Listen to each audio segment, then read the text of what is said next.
시청자 여러분 반갑습니다. 뉴스 더 개벽입니다. 세계 곳곳에서 발생한 개벽 소식 알려드립니다. 양자 컴퓨팅이 점점 현실에 가까워지면서 기존 암호화폐 보안이 흔들릴 수 있다는 우려가 커지고 있습니다. 이 때문에 양자 공격을 막을 수 있는 양자 저항 암호화폐 시장이 빠르게 성장하고 있습니다. 이더리움 공동 창립자 비탈릭 부테린이 2030년 이전 양자 컴퓨터가 현 암호 기술을 뚫을 수 있다고 말한 뒤 관련 프로젝트에 대한 관심이 크게 늘었습니다. 현재 양자 저항 암호화폐들의 시가총액은 약 90억 3,700만 달러에 달합니다.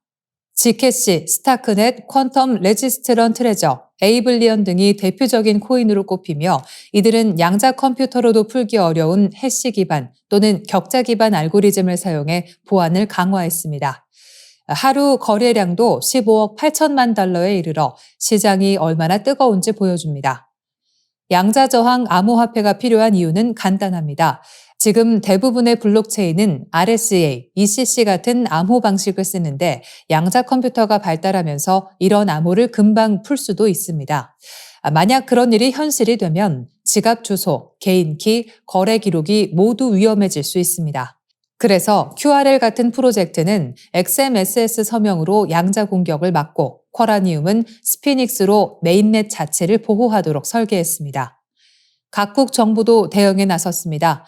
미국 INST와 캐나다 사이버 보안센터는 양자 저항 암호 표준을 만들고 있으며 블록체인 업계도 이에 맞춰 기술을 정비하고 있습니다. 지캐시는 양자 공격에 대비한 검증 시스템을 도입했고 스타크넷은 양자의 강한 해시 기반 구조를 구축 중입니다. 전문가들은 양자 저항 기술이 2026년 암호화폐 시장의 가장 중요한 이슈가 될 것으로 보고 있습니다. 다만 양자 컴퓨터가 실제로 언제 상용화될지 불확실한 만큼 기술의 필요성보다 투자 심리가 먼저 가격을 움직일 위험도 지적됩니다. 이 기술이 필수 보안으로 자리 잡을지 일시적인 트렌드로 남을지는 앞으로의 기술 발전 속도와 규제 환경이 결정할 전망입니다. 토성의 위성 엔셀라두스에서 생명체 존재 가능성을 한층 높여주는 유기분자가 추가로 발견됐습니다. 단순한 탄소 화합물을 넘어 생화학적 반응과 연관된 구조적 특징을 가진 분자가 확인되면서 엔셀라두스의 지하바다에서 실제로 생명 활동에 가까운 화학 과정이 진행되고 있을 가능성이 제기됐습니다. 연구진은 2008년 탐사선 카시니호가 엔셀라두스 표면에서 21km 상공에서 채집한 얼음 알갱이를 고해상도로 분석했습니다. 엔셀라두스는 지름 500km의 작은 얼음 천체로 표면 아래 두께 30에서 40km의 얼음층과 그 아래 약 10km 깊이의 전행성 규모 지하바다가 존재하는 것으로 알려져 있습니다. 특유의 조석 가열로 내부가 따뜻하게 유지되면서 남극에서 강력한 물기둥이 뿜어져 나오는데 제임스 웹 우주망원경 관측 결과 이 물기둥은 1만 킬로미터 가까이 뻗어 있는 거대한 규모라는 사실도 확인된 바 있습니다. 이번 분석에서 연구진은 지방족, 고리형 에스터, 에테르 계열 화합물, 그리고 이중 결합을 가진 분자 구조까지 찾아냈습니다. 이는 생명체의 체계를 구성하는 복잡한 유기물질로 이어지는 화학적 가교 역할을 하는 분자로 평가됩니다. 더욱 중요한 점은 해당 분자가 지하바다에서 갓 분출된 불과 몇 분 된 신선한 물질이라는 것입니다. 연구진은 과거 발견된 유기물은 우주 방사선에 변형됐을 가능성이 있었지만 이번 분자는 지하바다의 실제 화학 상태를 거의 그대로 보여준다고 강조했습니다. 카시니호는 앞서 물기둥 속 얼음에서 풍부한 인산염을 확인해 생명체 필수 원소 6종 CHO, NSP를 모두 갖춘 천체라는 사실을 입증한 바 있습니다. 여기에 이번 신생 유기분자 발견은 생명체 형성에 필요한 재료가 지하바다에서 지속적으로 공급되고 있다는 증거로 해석됩니다. 또한 에너지 조건에서도 중대한 진전이 있었습니다. 기존에는 남극에서만 열이 확인됐지만 최근 분석에서 북극에서도 예상보다 높은 온도가 발견됐습니다. 이것은 엔셀라두스가 단순한 열원을 넘어 장기간 안정적인 에너지 균형을 갖추고 있음을 의미합니다. 옥스퍼드대 연구팀은 이를 두고 생명체 존재 가능성을 위한 마지막 퍼즐 조각인 안정성을 확인한 결과라고 평가했습니다. 과학계는 이 발견으로 엔셀라두스가 단순한 잠재적 생명 후보지를 넘어 실제 생화학적 활동이 일어나는 곳일 수 있다는 가능성에 다시 주목하고 있습니다. 앞으로 후속 탐사선이 지하바다의 화학 조성을 직접 분석할 경우 인류는 태양계 내에서 생명체의 흔적을 최초로 확인하는 순간을 맞이할지도 모릅니다. 세계 최초로 태양빛만으로 전기를 충전해 달릴 수 있는 오토바이 솔라리스가 공개됐습니다. 과학 전문 매체 뉴 아틀라스는 11월 24일 이탈리아 건축 디자인 회사 마스크 아키텍츠가 선보인 이 독창적 콘셉트 모델을 소개했습니다. 기존 자동차나 오토바이가 휘발유, 경유 같은 연료를 넣거나 무거운 배터리를 충전해야 했다면 솔라리스는 연료도 대형 배터리도 충전소도 없이 오로지 태양빛만으로 달리는 완전히 새로운 방식의 이동 수단입니다. 태양광은 태양이 내뿜는 여러 에너지 가운데 빛을 전기로 바꾸는 기술을 말합니다.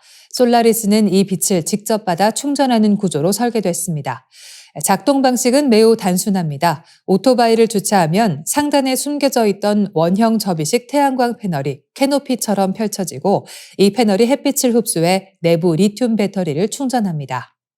뉴 아틀라스는 이 구조가 기존 고정형 패널보다 태양광 수집 면적을 최대 150%까지 넓힌다고 평가했습니다. 차량 자체가 움직이는 충전소 역할을 하게 되는 셈입니다. 내부에는 지능형 에너지 관리 시스템도 탑재되어 있습니다. 태양광으로 모인 전력이 얼마나 충전됐는지, 현재 얼마나 남아있는지 실시간으로 확인할 수 있으며 디지털 계기판과 연동된 앱을 통해 충전 상태와 주행 데이터를 볼 수 있습니다. 차체는 알루미늄, 카본 복합 프레임으로 가볍고 단단하게 제작됐고 카본 파이버 테일과 LED 조명이 미래적인 디자인을 완성합니다.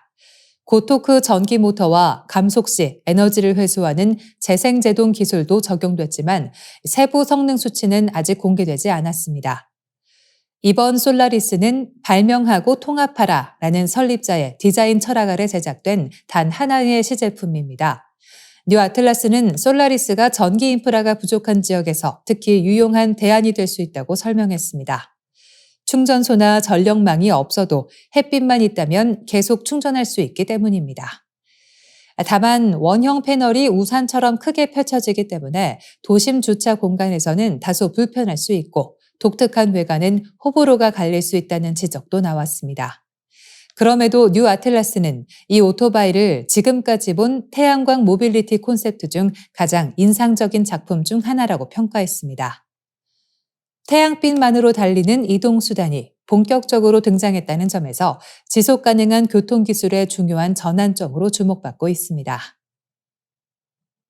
제임스 웹 우주망원경이 은하계 한복판에서 복잡하게 얽힌 마치 우주의 태극 문양처럼 보이는 모습을 포착했습니다. 스페이스닷컴은 최근 고대 이집트 신화의 파괴신 아페베 이름을 딴 거대한 삼중 성계에서 먼지로 구성된 나선 구조들이 층층이 쌓여 회오리 치듯 퍼져나가는 장관을 보도했습니다. JWST의 중적외선 관측이 담아낸 아페베 모습은 마치 우주 속에서 자라나는 거대한 배아처럼 보이며 태극 문양 같은 대칭 구조가 반복돼 신비감을 더합니다. 이번 분석 결과는 국제학술지 천체 물리학 저널 레터스에 실렸습니다. 아펙 3중 성계의 핵심은 두 개의 울프레이의 별입니다. 울프레이의 별은 태양보다 10배에서 20배나 무거운 초거성으로 극단적으로 뜨겁고 격렬한 항성풍을 내뿜습니다. 이들은 표면 물질을 폭발적으로 방출하며 내부에 헬륨, 질소, 탄소층을 노출하는데 그런 불완전성이 바로 독특한 나선 구조의 원동력입니다. 아팝의 두 울프레이의 별은 190년 주기로 서로를 공전합니다. 두 별이 가까워지는 시점마다 항성풍이 충돌해 고밀도 탄소 먼지를 만들어내고 이 먼지가 약 25년을 주기로 나선을 그리며 우주 공간에 쌓입니다. 2018년 유럽 남방 천문대가 처음 포착했을 때는 밝은 중심 나선만 희미하게 관찰됐지만 JWST는 수백 년 동안 쌓인 여러 겹의 나선 껍질을 한눈에 보여주었습니다. 연구진은 이 겹겹의 구조를 통해 지난 700년 동안 두 별이 4차례 근접했음을 확인했습니다. 어두운 방에서 갑자기 불을 켠 듯 했다라는 캘리포니아 공대 천문학자 이누오 한의 말처럼 JWST는 이전의 관측으로는 보이지 않던 미세한 구조까지 드러냈습니다. 이번 연구에서는 기존의 두 별보다 더 무거운 세 번째 별, 태양의 40에서 50배에 달하는 초거성의 존재도 확인됐습니다.